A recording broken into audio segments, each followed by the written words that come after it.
পটিয়া আসন থেকে এলডিপির পক্ষ থেকে নির্বাচন করার জন্য নমিনেশন দিয়েছে। আপনারা ইতিমধ্যে এটা জানেন। তা আমরা যেহেতু দীর্ঘদিন বিএনপির সাথে ঐক্যবদ্ধভাবে আন্দোলনে আছি, বিএনপির পক্ষ থেকে আমাদের ডক্টর কর্নেল অলি সাহেব এই সিটটা পটিয়াবাসীর পক্ষ থেকে এলডিপির কোটায় ইতিমধ্যে আমার নাম লিস্ট দিয়েছে। আপনারা অনেকে জানেন, অনেকে জানেন না। তো এটা নিয়ে এখনও জোটের কোনো সিদ্ধান্ত এখনও পর্যন্ত চূড়ান্ত হয় নাই। এটা মাত্র কোয়ার্টার ফাইনাল।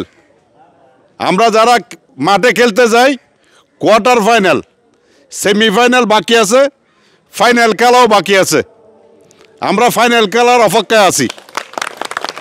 যদি আল্লাহ রাব্বুল আলামিন আমার মা বাবার দোয়ায়, আপনাদের দোয়ায়, হরিণবাসীর মা বোনদের দোয়ায় আপনারা দোয়া করবেন।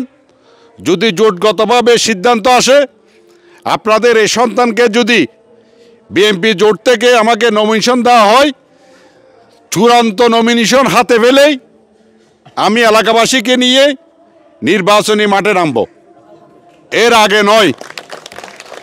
আর এই কাজটা হচ্ছে আজকে আমি যেহেতু সামাজিক কাজ করি, দক্ষিণ জেলার এলডিপির একটা গুরুত্বপূর্ণ দায়িত্বে আছি। আমার আন্ডারে দক্ষিণ চট্টগ্রামের 8টি থানা এবং 6টি নির্বাচনী এলাকা, যেখানে এলডিপির আপনারা জানেন চন্দনায়, সাতকানিয়া, লোহাগাড়া, আনোয়ারা, বাঁশখালী, পটিয়া, বোয়ালখালী আমাদের এলডিপির সংগঠন আছে।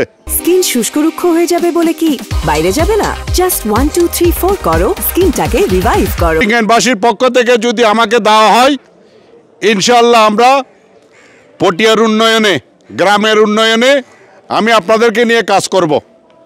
ইতিমধ্যে আপনারা জানেন সরকার থেকে আমাদেরকে কিছু কিছু বরাদ্দ দেওয়া হচ্ছে।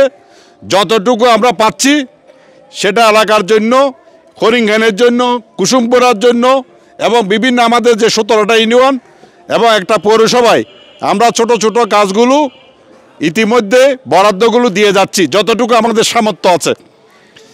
তা আশা করি যদি আমরা নির্বাচিত হই, দল থেকে যদি, জোট থেকে যদি আমাকে নমিনেশন দেওয়া হয়, আমরা আরও ব্যাপকভাবে পটিয়ার উন্নয়নে কাজ করতে পারবো।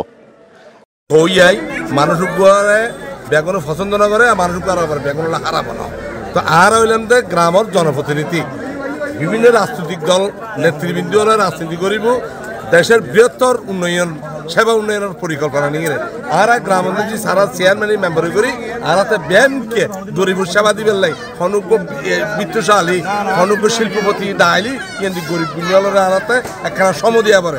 এই হিসাবে আজিয়া ইয়াকুব গ্রুপের চেয়ারম্যান ইয়াকুব আলী জাব এলাকার আর কুসুমপুরের পার্শ্ববর্তী ইউনিয়নের বিভিন্ন মানুষের সম্বল বিতরণ করে। আরও এমনি গরিব বিনিয়োগ সহযোগিতা হিসেবে সেবা দিবেন আরও এমনি উপস্থিত হলেন।